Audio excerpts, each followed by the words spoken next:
Hello and welcome to Laughing Skull Games. Today we're going to finish off the build we started in my first video.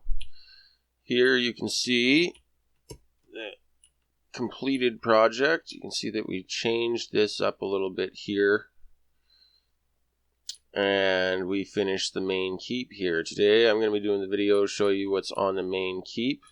I'm not going to show you any of these bridges or anything. They look pretty simple. The only thing I want to point out is that I used ebon wood fence here at the tops and bottoms just to make it look a little more secured and all held together. The other thing you might have noticed is that this rampart here is not in the same place. And that's because I was looking at it, trying to figure out and plan this part here. And it was just way too high up. This tower would have been enormous. This building would have been like 50 blocks high. And it just wasn't what I wanted to do. So I just went into T-Edit and I moved this whole build down and smoothed out this hill a little more, just so it suited my purposes a little bit better. If you're not sure what T-Edit is, it's a third-party map editing software. It's open source and it works an awful lot like MS Paint. If you're going to be following my builds, you should probably check it out. I do like to use it for things like moving builds that I've put in an inconvenient place. Okay, with that said, this build is considerably more complicated and has a lot more parts to it than this one did. So let's jump into our other world and get started on this build. And I'll show you what I've done to set up for it. Okay. Alright, here we are in our building world, and come over here, you can see I have removed the keep so that we can build it again. And I'm not going to do the foundation either, it's just extra time. It's pretty straightforward. It's just a hole with some gray brick wall, tin brick wall painted gray, mahogany fence painted rich mahogany fence painted brown, and boreal wood wall painted brown. Here you can see I've got all my player exclusive storage, and in here I've got all of the different materials I'm going to need for this build. And as you can see, there is quite a few. So I think what I'm going to do for this build is I'm going to time lapse through all of the different stages, and I will pause between each one to explain what it is I've done.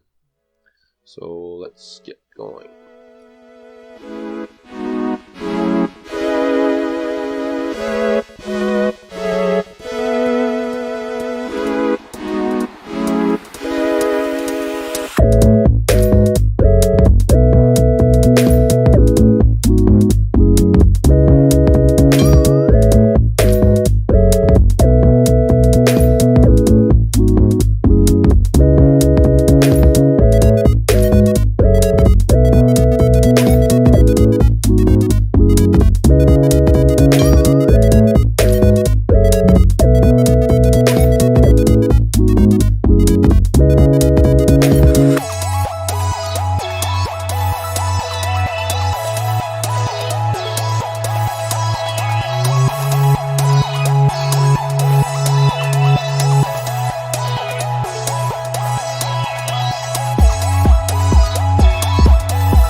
Okay, so what I've done here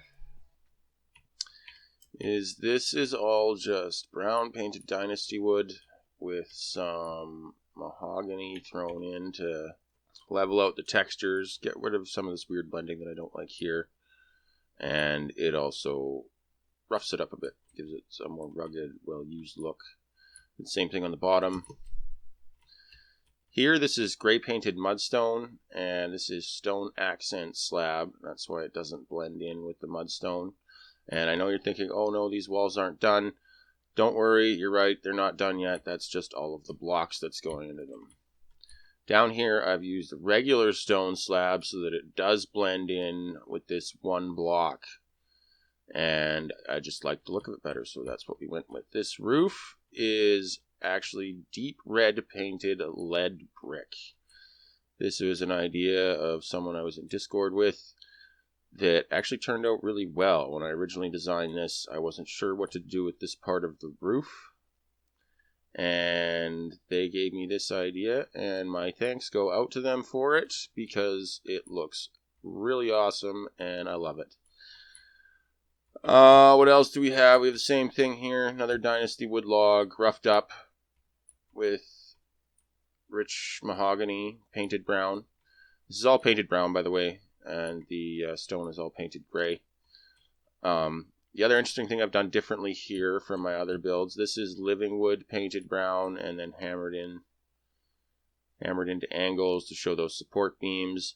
And then I've got a living mahogany painted brown cross beam over the door.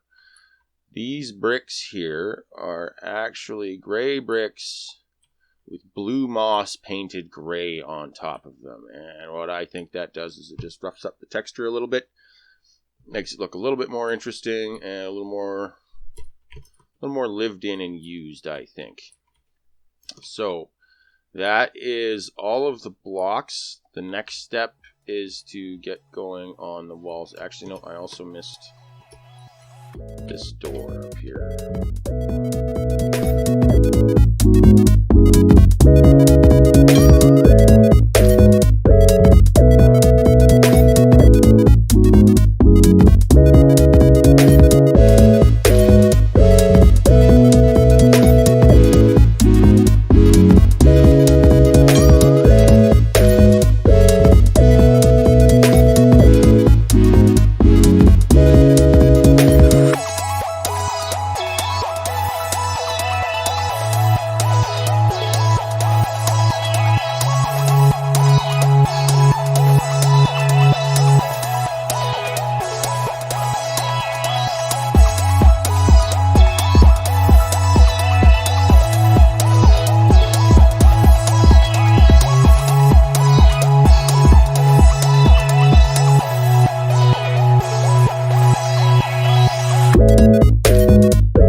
Alright, that looks like the wall's taken care of. Oh, missed a piece of fence over here. That's okay, let's take care of that real quick. There we go. Alright, now what I've done here is up top we've got boreal wood wall painted brown. This is rich mahogany wall painted brown. There is no actually blocks here yet. This is just some iron fence to simulate a window looking out this way to match the one in the back of the wall. On the bottom we've got gray painted gray brick wall. You don't really need to paint it. It's pretty much the same color. I just leave the paint sprayer on to make my job easier. And then mixed in there to mix up the texture a bit is some tin brick painted gray. And that just adds some nice accents to it here and there. This doorway, as with the two doorways down here, is brown painted rich mahogany fence with gray painted mudstone brick wall. And then this railing here is just made out of iron fence to match the railing on the other side of the rope bridge. And in here, I started with just plain wood wall painted brown, and then mixed in a randomization of ebon wood wall and spooky wood wall. And that's because I really wanted this room to have a neglected, dusty attic type feeling.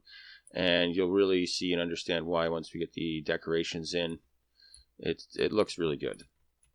Down here, this column for our spiral staircase is going to be gray painted snow brick wall. And then we've got a support beam across the back here. That is made out of brown painted living wood wall. You know what? I've just decided I don't like the way this looks in the stairwell. So we're just going to get rid of it. And you can see right there, this wall is not painted and it matches the ones that are. So that's what I was saying. If you're Trying to save some resources. You don't have to paint the gray brick. It looks the same painted gray as not painted. Anyway, also I've used more brown painted rich mahogany fence in here for support beams, vertical support beams. One here, and then one on each side of the sides of the tower, because I wanted it to kind of look like the tower walls come all the way down to the ground. That's why this background wall here is also gray painted mudstone brick to match the texture of the brick in the tower. And I believe that is all of our walls. Oh, out here we've got wrought iron fence for the railing here. And then over here I've used more gray brick wall just to show a post here between the different types of fence, and that I've painted white to try and more closely match the color of regular gray brick. You can also do this with actuated blocks. It looks a little bit nicer, but I wanted to try and do the base of this build at least without doing anything advanced like that. And then over here on this side of the roof, I've actually used the wrong fence. So let's just replace that. There, that looks much better. And this is just 2 pieces of iron fence. One behind these 2 gray bricks I've got here, and one on top. If you've only got one, what happens is, where's my iron fence? There we go. I'll show you over here. That's what it looks like if you only put one on. So if you put 2 on, and there isn't something beside it, you get that spike, and that's what I was after for the look of that railing post. And we've just used iron fence for the windows again in here. These are supposed to represent arrow slits or just some sort of small opening to let light into what's going to be a storage room. And then of course, great big window here to let lots of light into the main area of this keep. Okay, the next and probably the most complicated part of this build is the decorations, and I will get to that, and then I will walk you through what I've done, and we'll go from there.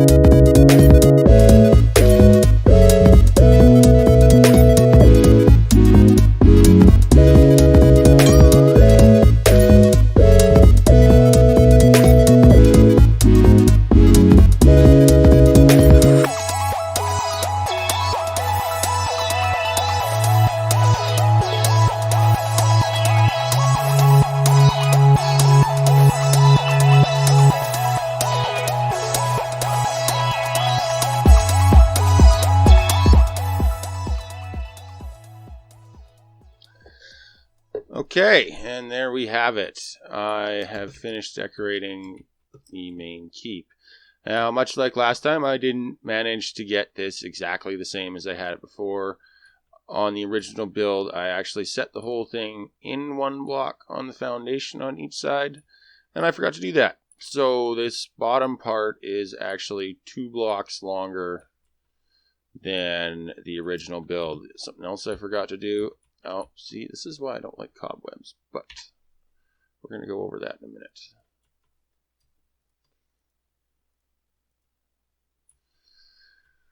I forgot that we need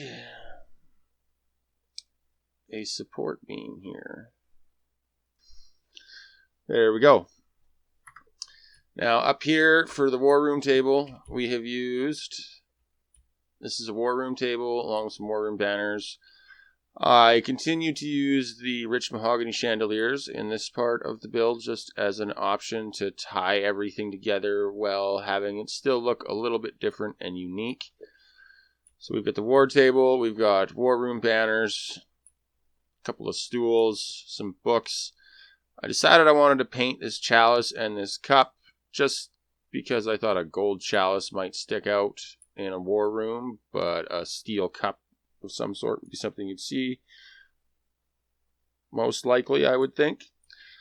And I just like red again, so I painted the honeycup red. Like this little glitch on the rope ladder that lets you go down through it. It's pretty fun. In here, we've got the decorations up top. Those are all protected by this spooky wood floor that you can't get through. There's no reason to get up there. Got some crates, 2 regular wooden crates and 1 iron crate, and a loom decorated with some cobwebs to make it look like nobody's been up there in a while. Down here, we've got the steampunk bookcase along with a couple of brass lanterns. Again, I wanted to make it look like it was kind of a dingy and abandoned sort of storage area. But I also wanted to make this NPC housing so that we can have as many NPC houses in this little area as possible. So what I've done is you can see that I've used some brown painted Dynasty wood chairs, 1 on each side of the room here. And I think it just makes it look like it's part of the wooden structure of the room. And it hides the chair really nicely. You can actually still use these chairs if you click on them. But if you don't click on them, then they just look like they're part of the room. Over here, down here, I've done the same thing with those Dynasty wood chairs, and I will explain why in a minute. But even if they weren't being used, they do, I feel like they add a look of a wooden bracket or something that you can't really get with anything else. So down here, we've got the carpentry tools rack. I figured they would probably have some sort of tools kicking around, because why wouldn't you? Especially if you're working on an area and building in it. It just kind of makes sense to have those tools available to me. Where did my gray paint go? There it is. I wanted to paint this teapot gray, even though it doesn't make a huge difference. It takes away some of the shine of it and makes it look a little more utilitarian. We've got a hat rack here with a necro helmet and an ultra bright helmet on it, just to show. I mean, this is supposed to be a starting base, and you could affect progression if you mined out some of the materials in this base, but why would you want to break your own game? If you want to play proper progression, then just play proper progression. It doesn't matter if the items are there on the map as decoration, just leave them alone. And then we got more crates here. This is actually a pearlwood bathtub that I put here because I thought it looked rather desk-like. And I figured there would probably be a sit-down desk for administration purposes within this main keep area. Next to it, I got a pearlwood stool or pearlwood chair. Just for the same reason, just to make it look like somebody could sit at this desk and talk to whoever's behind it. These tables are both Gothic tables painted brown. The chairs are boreal wood painted brown. And then just a couple more random decorations around here. We've got this gray painted teapot with a gray painted granite cup. And we've got a green painted bottle and a ship in a bottle here. Another chalice. And some more books. And that could be pretty much it. This build would be playable and usable within a world for a playthrough. There is just a couple of problems with the way it's set up right now. Number one is this room up here is not valid NPC housing because it's missing an entire wall. This fence, unfortunately, although it counts as a wall on the back, does not count as a side wall. And we got to do something about that if we want this to be a valid NPC house, because it has everything else it needs. Now, you could use platforms. You know what? I'm just going to make a couple real quick. Where's my... There they are. And we'll paint them gray so that they blend in. And now it's valid NPC house. That's one option you have. See? Valid NPC house. Problem is, this does very little to protect the NPCs from flying enemies. Any sort of flying enemy can just fly right through here and kill whatever's in here, and it's not a good day for them. It does look okay, but we do have another solution. Thanks to 1.4, we have echo blocks. Here they are. Now I'm going to throw my echo goggles on real quick so we can see what I'm doing. And you can see here I've added some echo blocks here already, and we're going to actually add some in down here as well. And the biggest reason for that is it just keeps NPCs from jumping up on the railing, which doesn't affect gameplay, but it just looks silly because down here they jump up on the railing and then they walk out on the roof. And then over here what happens is because of these torch blocks we've used, they jump up on the railing and then they walk back and forth across the tops of the torches like this. Which, like I said, doesn't affect gameplay because they do go inside when an event or nighttime comes. It just looks silly and there's no reason not to. So we're going to put echo blocks in this window. They're painted. They don't need to be painted. It doesn't matter if you paint them. You can't see them anyway, so really painting them has no effect. And we put echo blocks there, and that completes this wall. And it is also a valid NPC house again. Housing is suitable. And you can see the echo blocks right now, but you'll see that if I take the echo goggles off, you can't see them. And we still get this cool look of a grated window that's being used as part of this watchtower war room type of area. Okay, so we're going to go back to putting the echo goggles on. And we'll put that there just so that they can't jump over again. Now, this gives us 5 valid NPC houses in this little town. We've got 1, 2, 3, 4, and then 5. But this one down here, we can play a little bit of games with, and we can actually get an extra NPC house out of this area.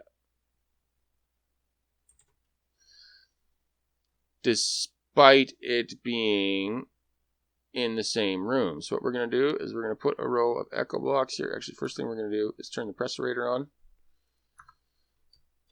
And then we're going to put a row of echo blocks there. Then we're going to get a player position sensor. Player above. Grab one of those. And we're going to throw that right here in the middle. And we're going to paint it brown so that it doesn't stick out quite so bad. Bam. See, there you go. It doesn't stick out. And we're going to run our wire up to here and across. And now, if we get off of our...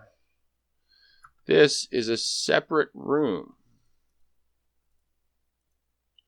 This house is missing a light source. So what we need to do is get it a light source. I forgot to put a light source in there.